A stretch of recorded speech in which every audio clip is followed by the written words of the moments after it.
ከመቀለ ለመውጣት የምትገደድ ይመስልሃል? የፕሬዝደንት ጽህፈት ቤቱን ለመቆጣጠር ከወሰኑ ምን ሆኜ ለማን ትቼ ነው ከመቀሌ የምወጣው? ወዴት ትወጣለህ? አንደኛው አትሊስት ጦርነት አልገባንም፣ አትሊስት ወደ ግጭት አልገባንም።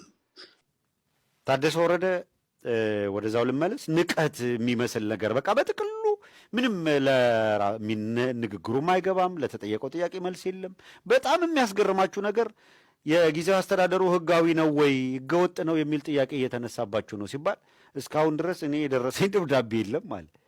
ፋኖ ቀብሮት የነበረ መሳሪያና ተተኳሽ በቁጥጥር ስር ውሏል ተባለ። የሰሜን ምስራቅ እዝ አንድ ኮር በግዳጅ ቀጠናው በመንቀሳቀስ የህዝቡንና የአካባቢውን ሰላም ሲያወክ ነበር ያለውን ቡድን መቆጣጠር እንደቻለ የሰሜን ምስራቅ እዝ ምክትል አዛዥ ለውጊያ ድጋፍ ሜጀር ጀነራል ሻምበል ፈረደ ገልጸዋል።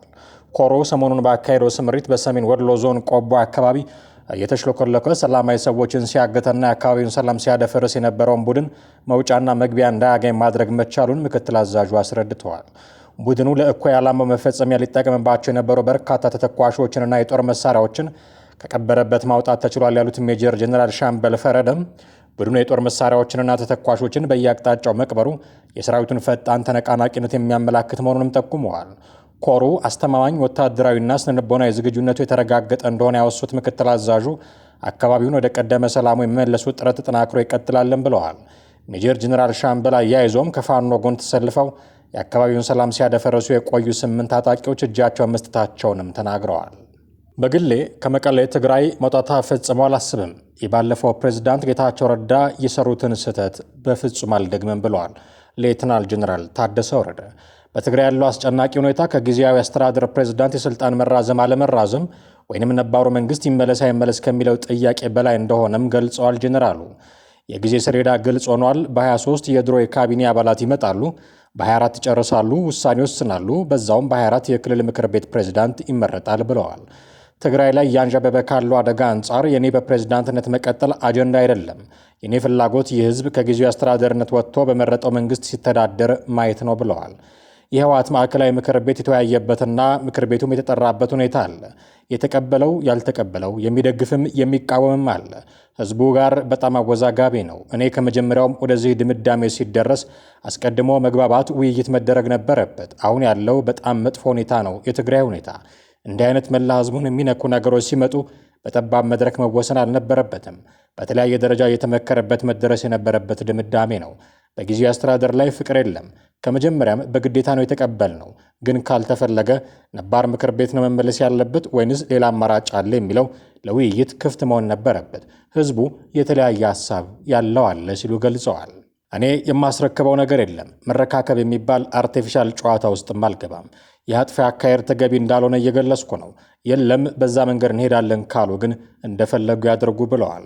ነገሮች ከቁጥጥር ውጭ ሆነዋል ብዬ ፌዴራል መንግስት ጣልቃ እንዲገባ ጥሪ አላቀርብም ያሉት ፕሬዝዳንቱ እንደዛ የማድረግ መብት እንዳለኝ ባውቅም እኔ ግን አላደርገውም፣ የሚሆነውን አብረን እናያለን ብለዋል። ስልጣናቸው ተራዝሞም ቢሆን የመንግስት ሰራተኛ ወርሃዊ የደሞዝ ክፍያ እንዳልተለቀቀም አመልክተዋል። እስከ ምርጫ ማዳረሻ ክልሉ በብሔራዊ ጉባኤ ተውጣቶ የሚቋቋም መንግስት ይምራው የሚለው እንደ አንድ አማራጭ ሀሳብ እንደሚጋሩትም ተናግረዋል። የፕሬዝዳንትነት የቆይታ ጊዜያቸው እጅግ አስቸጋሪና ፈታኝ እንደሆነም ገልጸዋል። ፍርድ ቤትና ፖሊስ በፖለቲካ ጣልቃ ገብነት እንዳይጠቁ ጥረት ማድረጋቸውንም ጠቁመዋል። በአሁኑ ወቅት አቃፊ ያልሆነ መንግስት ትግራይን አያሻግራትም ብለዋል። አሁን መቋቋም ያለበት መንግስት ትግራይን ወደ ምርጫ የሚያሸጋግር መሆን እንዳለበትም ገልጸዋል። አቶ ጌታቸው ረዳ ከፕሬዝዳንትነት ስልጣን ሲለቁ እሳቸው የሰሩትም የሚጸጽታቸውም ክፋት እንደሌለ ሲናገሩም ተደምጠዋል። አቶ ጌታቸው ረዳ ፕሬዝዳንት በነበሩበት ጊዜ ሰራዊቱ ቁልፍ ሰብሮ ኃላፊዎችን ማባረሩ ሰራዊትንም ሆነ ህወሓትን አልጠቀመም ያሉ ሲሆን የእሳቸው አስተዋጽኦ እንደሌለበትም ተናግረዋል። ሚያዝያ 20 ቀን 2018 ዓ.ም የአሜሪካ ልዑካን ትግራይ መጥተው እሳቸውንና የህወሓት አመራሮችን አግኝተው እንዳነጋግሯቸውም ገልጸዋል። በአሁኑ ወቅት በትግራይም ሆነ በፌዴራል መንግስት የእርስ በርስ ጦርነት አያስፈልግም አይገባምም ብለዋል። ውጊያ በፍጹም አያስፈልግም። ለትግራይ ብቻ ሳይሆን እንደ ሀገርም እንደ ሪጅንም ውጊያ አይጠቅምም ሲሉ ተናግረዋል። የፌዴራል መንግስት ትግራይ በነዳጅና በበጀት መልሶ ግንባታ መቅጣቱን እያቁምም ብለዋል። ትግራይ ዛሬ መዋጋት አትችልም ማለት ነገ አትዋጋም ማለት አይደለም። ዋናው ጉዳይ ዛሬም ይሁን ነገ የእርስ በርስ ጦርነት እንዳያንሰራራ መሰራት አለበትም ብለዋል። አሁን ያለችው ትንሽ የሰላም ጭላንጭል የማስፋት የማስቀጠል የሁሉም ሚና ነው።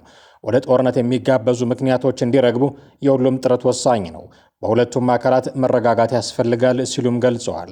ፈተናዎች ከልክ በላይ ቢሆኑባቸውም ጦርነት እንዳይካሄድ ማድረጋቸውንም ተናግረዋል። ጄኔራሉ በፕሪቶሪያው ስምምነት መልሰው የተጀመሩ አገልግሎቶች እንዳይዘጉ መስራታቸውንና በአቶ ጌታቸው ሲመራ ከነበረው ጊዜ አስተዳደር የተሻለ መረጋጋት የነበረው አስተዳደር መፍጠራቸውንም ገልጸዋል።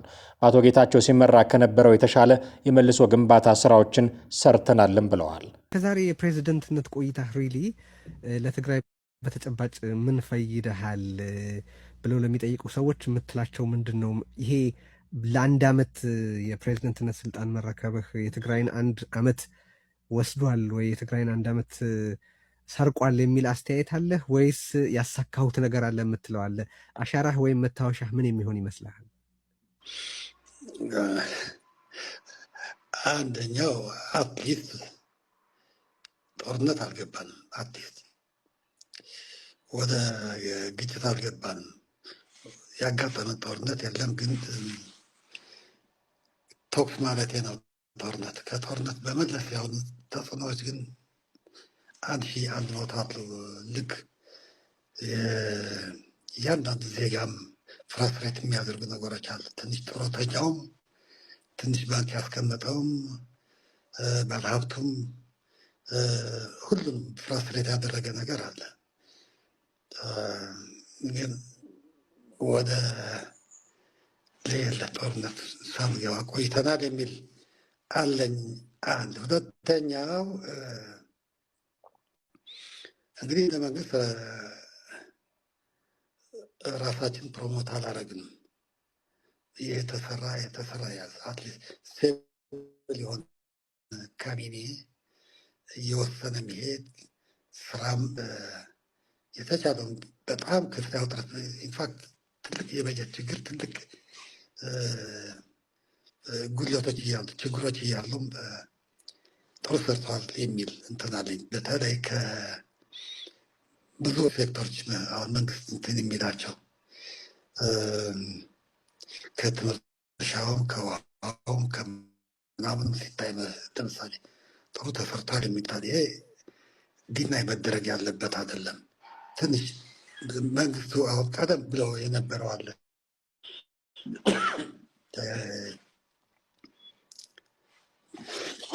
በመጀመሪያው ጌታቸው እያለ ትንሽ እንትን ይበዛብን ነበር እና አለመረጋጋት ካቢኔው ጭምርም የካቢኔ ስብሰባም እና ካቢኔው ጋር የሚነሳም ነገር ውስጥ ካቢኔው ውስጥ የነበሩ ግራ ቀኝ የሚል ነገሮች ነበሩ። እቅድም ፎርዛት ማተር አልነበረንም። አሁን እቅድ ይዘን እቅዱን እየመገመገም እየመዘን ሄደናል።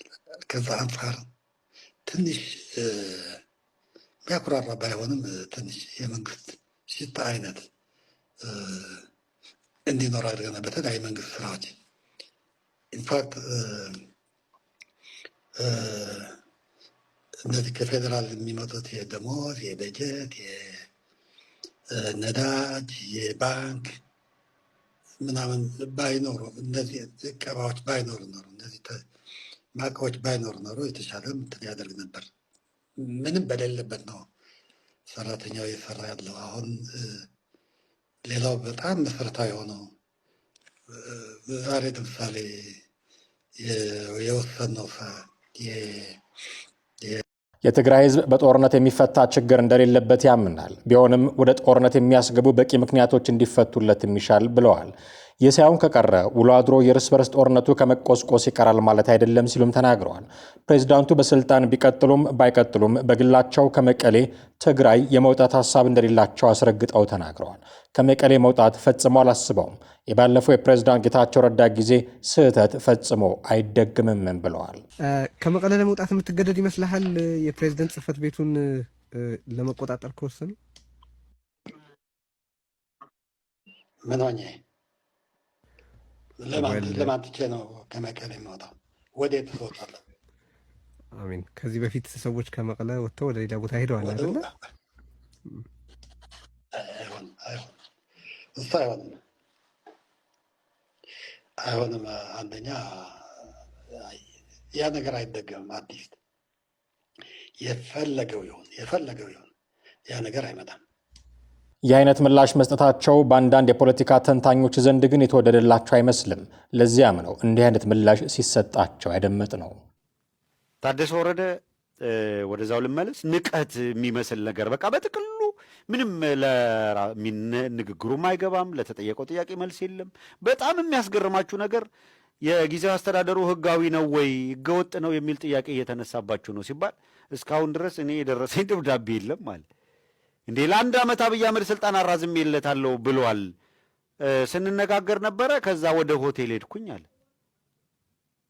ከዛ እኔ ሆቴል ሆኜ አለ በጠቅላይ ሚኒስትሩ ገጽ ላይ ይሁን በምናምን ይሁን በፌስቡክ ምን ላይም እንደተለቀቀ አላወቀውም። የሆነ ቦታ ተለቀቀና አየሁት ይላል ደብዳቤ። በቃ ተራዝሞለታል የሚለውን ዜና ማለት ነው። ከዛ የደረሰኝ ደብዳቤ የለም አለ። ተራዝሟል የሚለውን እንደ ማንኛውም ሰው ከሚዲያ ላይ ነው ያየሁት ይላል። ከዛስ የትግራይ መንግስት እኔ ነኝ ይላል። አሁን እንደው በእውነት ይሄ ከዚህ በላይ የሚያሳፍር ነገር አለ? የደረሰው ደብዳቤ የለም፣ ምንም ህጋዊ መሰረት የለም። ቲፒኤልኤፍ ያሉት ህጋዊ መሰረት የላችሁም ነው። የእሱ ምላሽ ምን ሆነ? የእናንተንም ህጋዊነት አብይ አንስቶታል አላቸው። ኦኬ፣ እነሱ ሌላም ነገር ምን አመጡ? አብይም ህገወጥ ስራ ከሰራ እኛም ህገወጥ ስራ ከሰራን አትሊስት ከ6 ዓመታት በፊት 2.8 ሚሊዮን ተሳትፎበታል፣ ህዝብ ተሳትፎበታል የተባለ ምክር ቤት አለ። እሱ ወደ ስራ ይምጣና ቢያንስ የህዝብ ውክልና አለው ካቢኔ አቋቁም ተባለ። እሱ አይሆንም። እሺ ሁሉንም ያሳተፈ ብሔራዊ ምናምን ጉባኤ ምናምን ይባልና እዛም አቃፊ የሆነ ምናምን ስራ አስፈጻሚ ይቋቋም። አይ ይሄም ኤሊት ባርጌኒንግ ነው፣ ህዝቡን አያሳትፍም። ታዴ ስልጣኗን ይዛለች። ምክር ቤት ለማቋቋም በጋራ ተስማምተን መነጋገርና ምናምን ይላል። ለምን አሁን ስራ አስፈጻሚው አለ፣ ዳኝነቱ አለ፣ ምክር ቤት ነው የጎደለ ይላል። አያችሁ ስልጣን እንዴት እንደሆነ ኤቭሪዌር በጣም በሚደንቅ ሁኔታ የእውነት ቁጭ ብለን አንድ መጽሐፍ 2 መጽሐፍ ሊወጣው የሚችል ነገር ስልጣን የሚባለው ነገር እንዴት ባለጌ እንደሆነ፣ ወንበር የሚባለው ነገር የማያሸንፈው ሰው ፈልጋችሁ ማግኘት እንደማትችሉ፣ ገንዘብ እንዴት ያለ የኃጢአት ስር ነው ብሎ መጽሐፍ ቅዱስ በጠቀሰው መልክ እንደው በቃ አይን አውጥቶ ገልጦ የምታዩበት ነገር፣ አንቱ የምትሏቸው የምታከብሯቸው እንደው በቃ እድል አግኝቼ ጉልበታቸውን እጃቸውን በሳምኳቸው የምትሉ መናኒ ገዳማዊ ናቸው የምትሉ የፈለገ መነኩሴ ነው ምናምን ነው የምትሉ የፈለጋችሁትን ጥሩ። ገንዘብና ስልጣን ጋር ሲመጣ በቃ አለቀ። ገንዘብ ገንዘብ ነው፣ ስልጣን ስልጣን ነው። አንገታችን በቢላ ነው የሚሉት። በተለይ ይሄ ስልጣን የሚባል ነገር እና በህዝብ ላይ ጨካኝ ነው የሚሆኑት። የፈለገ ቢመጣ ለስልጣን ሲሉ የማይሰውት ነገር የለም።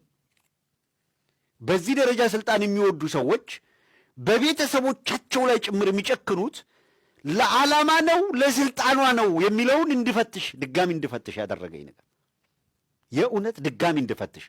እያንዳንዱ በትግል ሂደት ውስጥ በቃ ጸናለው ብሎ የሚታገል አካል ለትግል የወጣበትና ዋጋ እየከፈለበት ያለ ጉዳይ ሁሉንም ትቶ ለትግል እሰጣለሁ የሚልበት ጉዳይ ወንበሯ ስትነካበት የፈለገው ነገር ገደል ይግባ ወደሚል ከሄደ በገዛ ቤተሰብ ላይ እንኳን የጨከነበት ምክንያት የወንበሯ ጉዳይ እንጂ በፍጹም የዓላማ ጉዳይ አይደለም ማለት ነው።